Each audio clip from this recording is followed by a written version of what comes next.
Viešpat su jumis. Iš Šventosios Evangelijos pagal Joną.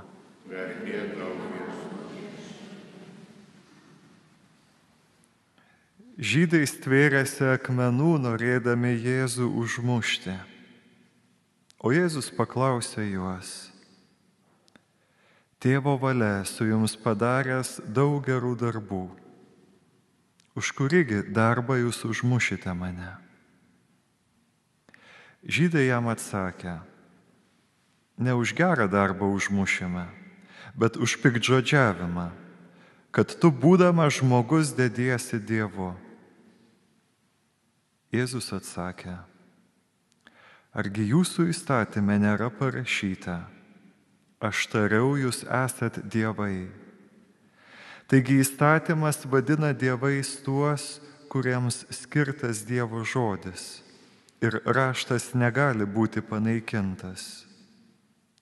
Kaip tad jūs galite sakyti tam, kurį tėvas pašventino ir siuntė pasaulin, tu piktžodžiauji, kai jis pareiškia: Aš Dievo sūnus? Jei aš nedarau savo tėvo darbų, netikėkite manimi. O jeigu darau ir manimi netikite, tikėkite darbais, kad pažintumėte ir suprastumėte, jog tėvas manyje ir aš jame. Jie dar kartą mėgino jį suimti, bet jis išsprūdo jiems iš rankų. Jėzus vėl pasitraukė anapus Jordano, kur pradžioje Jonas buvo krikštijęs, ir apsistojo tenai. Daugelis ėjo pas jį ir kalbėjo: Jonas tiesa nepadarė nė vieno stebuklo, bet ką jis pasakė apie šitą žmogų, buvo teisybė. Ir daugelis įtikėjo jį tame krašte. Tai viešpaties žodis. Dėkojame.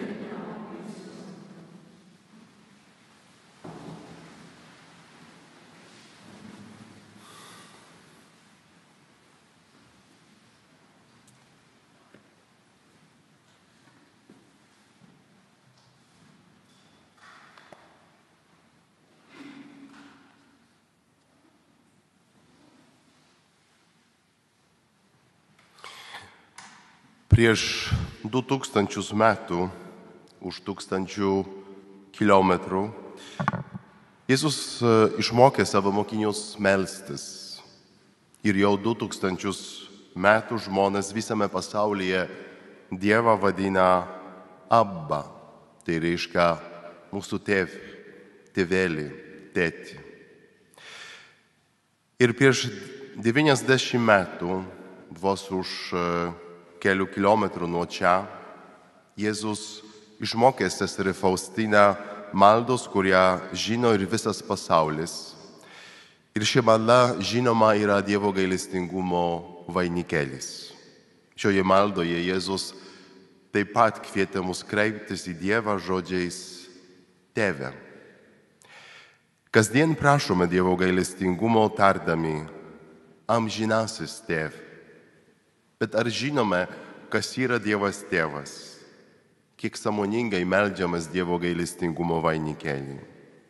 Kiek pažįstame pirmąjį švenčiausios trejybės asmenį? Šiandien norėčiau jūs pakviesti atrasti Dievą Tėvą. Jis minimas nuo pat pirmųjų šventojo rašto puslapių. Kūrimo aprašymas taip pat yra bene geriausias Dievo Tėvo įvaizdis. Taigi pažvelkime į šią šventojo rašto ištrauką, kad po to galėtume pradėti atrasti Dievo Tėvo buvimą ir veikimą mūsų gyvenime. Pradžioje Dievas sukūrė dangų ir žemę, o žemė buvo netvarka ir dykuma. Šiuo sakiniu prasideda visa Biblija. Šiuo sakiniu prasideda pasakojimas apie Dievą įsimylėjusį žmogų.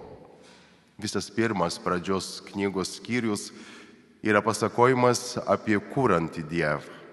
Per kūrimo darbą Dievas Tėvas kalba. Pamažu visi kūriniai pradeda atrasti savo vietą. Jiems suteikiama tapatybė. Dievo sukurtas pasaulis yra harmoningas, sutvarkytas pasaulis. Viskas, ką Dievas sukūrė, yra gera. Tačiau ši kūryba nėra savitikslė ir nėra kokia nors momentinė viešpaties Dievo išdaiga. Visa kūrinėje sukurta dėl žmogaus. Jam viskas pajungta. Dievas sukūrė erdvę ir laiką, kurios užpildys įvairūs kūriniai, iš kurios svarbiausias bus žmogus, vienintelis sukurtas pagal patys Dievo Tėvo paveikslą ir panašumą. Ir taip pat Dievas man kalba per mano gyvenimo laiką ir erdvę. Laikas skaičiuojama valandomis, metais, o galbūt jau net dešimtmečiais. Kaip man skaityti šią istoriją? Kaip skaitau savo gyvenimą? Koks literatūrinis žanras yra mano biografija? Šaltas reportažas, 3 veiksmų drama ar romanas su Dievu ir manimi pagrindinėme vaidmenyje? Nuo pat prasidėjimo, per ankstyvąją vaikystę, mokyklinį amžių, paauglystę, išėjimą iš šeimos namų ir galiausiai pilnametystę mane sukūrė Dievas. Visi šie elementai sudaro mano visatą, kuri yra mano gyvenimas. Ten svarbi kiekviena detalė, kiekviena smulkmena. Kaip jau pasakojime apie pasaulio sukūrimą, taip pat ir mano istorijoje nėra nereikalingų dalykų. Įvykiai, žmonės, patirtis, vietos. Tai visas sudaro mano asmeninę, unikalią istoriją. Per šią pirmąją meditaciją norėčiau, kad kiekvienas iš jūsų individualiai sustotų ir apmąstytų savo gyvenimą, panašiai kaip apmąstote Biblijos puslapius. Lygiai taip pat, kaip žaviuosi, kaip Dievas sukūrė pasaulį, žavėsiuosi ir savo gyvenimo kūrimo procesu, savo asmens, savo asmenybės formavimu. Taip pat stengsiuosi stabtelėti ties įvykiais, žmonėmis, kurių nepažįstu, kurių nespėjau pažinti, bet kurie ir mano istorijos dalis. Pranašas Jeremijas rašo: prieš suformuodamas tave, tavo motinos įsčiose, aš tave pažinau. Prieš tau ateinant į pasaulį, aš tave pašventinau, paskyriau tave pranašų tautoms. O šventoji Faustina savo dienoraštyje parašo: priimdamas šventąją komuniją, tariau jam: Jėzau, šiandien tiek daug kartų apie tave galvojau. O Jėzus man atsakė: ir aš apie tave galvojau prieš pašaukdamas tave į būtį. Jėzau, kokiu būdu tu galvoji apie mane? Jisai atsakė: apie tai, kaip tave suponuoju į savo amžinąją laimę. Kai manęs dar nebuvo, jisai jau galvojo apie mane. Jisai laukė mano ateimo. Dievas šiandien nori man priminti, kad aš nesu atsitiktinumo vaisius, kad aš esu čia, o mano gyvenimas yra toks, koks yra, nes jisai ir to norėčiau. Kas esu šiandien yra ilgas procesas, kai Dievas mane kūrė, pasitelkdamas įvairius įvykius, asmenys, visą socialinį, kultūrinį kontekstą, kuriame gyvenau. Kviečiau kiekvieną iš jūsų stabtelėtis ties įvairiais savo gyvenimo etapais, prisiminti svarbiausias vietas, žmones, įvykius, kurie formavo mano gyvenimą. Stengsiuotis nieko sunemenkinti, nieko nepastebėti, nieko nevertinti. Priimti šį pasaulį tokį, koks jis yra, kartodamas paskui Dievą, savo kūrėją. Ir visada, ir visa, ką jis sukūrė, buvo gera. Viskas, kas įvyko mano gyvenime, yra gera. Tai reiškia, kad jisai gali ištraukti netgi iš blogių patirčių gerų dalykų.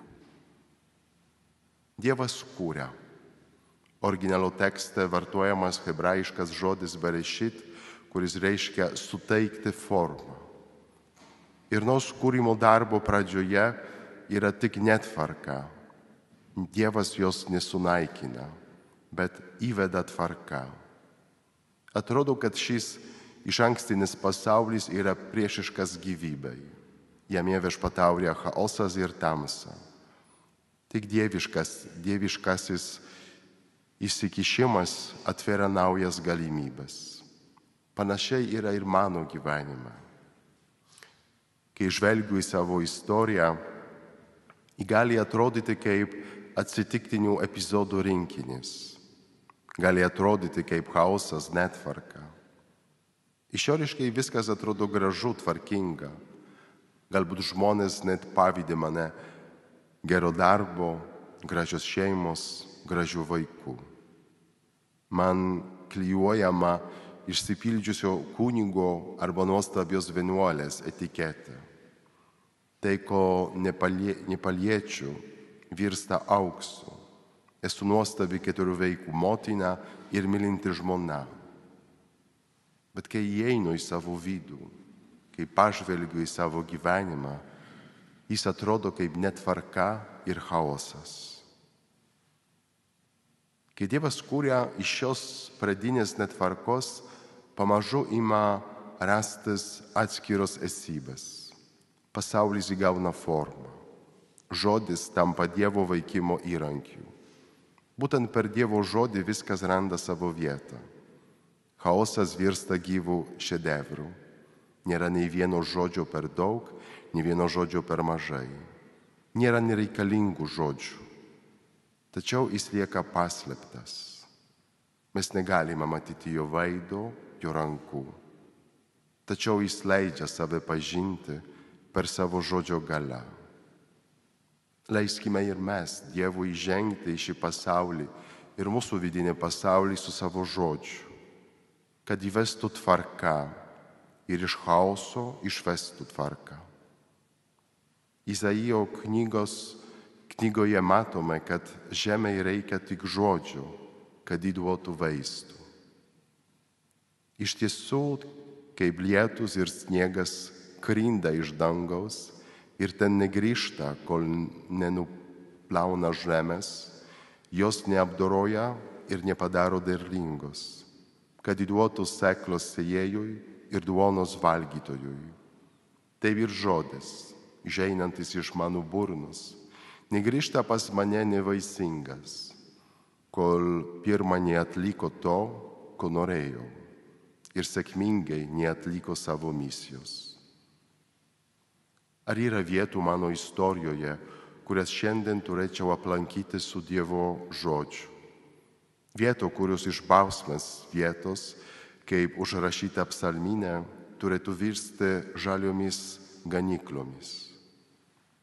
Šioje pirmoje mūsų meditacijoje norime atrasti Dievą, kuris yra viso mano gyvenimo pagrindas. Jis neatsirado tam tikrų mano gyvenimo momentų, bet visada buvo ir tam tikrų gyvenimo momentų atradau, pradėjau suvokti jo egzistavimą.